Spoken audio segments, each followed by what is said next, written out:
นาะเดี๋ยวสิมาถามเบิ่งว่าผู้สาวอยู่ข้างหลังเฮานี่เพิ่นเฮ็ดเวียกจักปีเนาะเพิ่นจะได้กวดสุขภาพเฮ็ดเวียกตำแหน่งหยังมาติดตามเบิ่งน้องไปใช่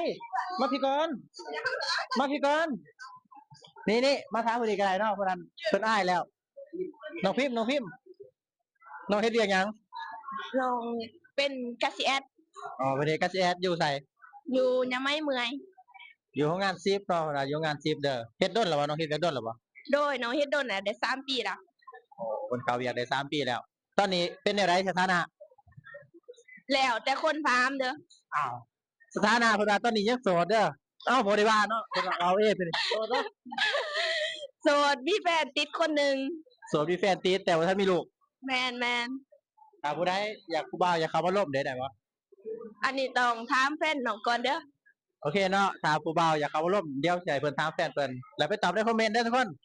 ไปส่วนนี้ก็เป็นบรรยากาศเนาะบรรยากาศตอนนี้บอกเลยว่าคือแท้ทุกคนหลายอีหลีคนมาโคตรหลายเนาะแต่ว่าคนอยู่ในครอบเฮานี่ก็หลายแฮงอยากมากกว่าสุขภาพบ่โดยฮะสุขภาพบ่กว่าสุขภาพคือกันเนาะได้เศร้านะได้เลยฮะน้องมากดสุขภาพวะแม่น้องเฮ็ดเวียงหยังเฮ็ดเวียงไฟฟ้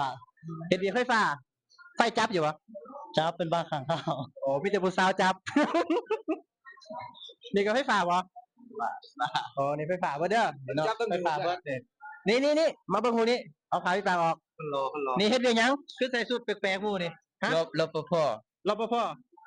แปลว่ารักษาความปลอดภัยรปภรักษาความปลอดภัยเนาะผู้สาวอยากมาร่วมกับมาร่วมได้เพิ่น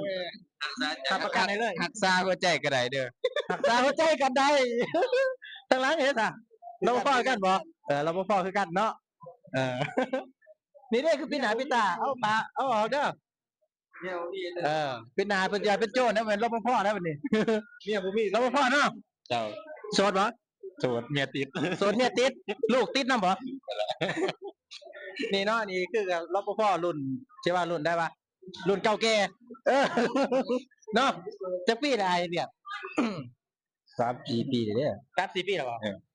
เดี๋ยว3-4 ปีเนาะไปไอ้น้องเฮาบ่สุขภาพนี่เนาะก็เป็นบรรยากาศเอาฝาก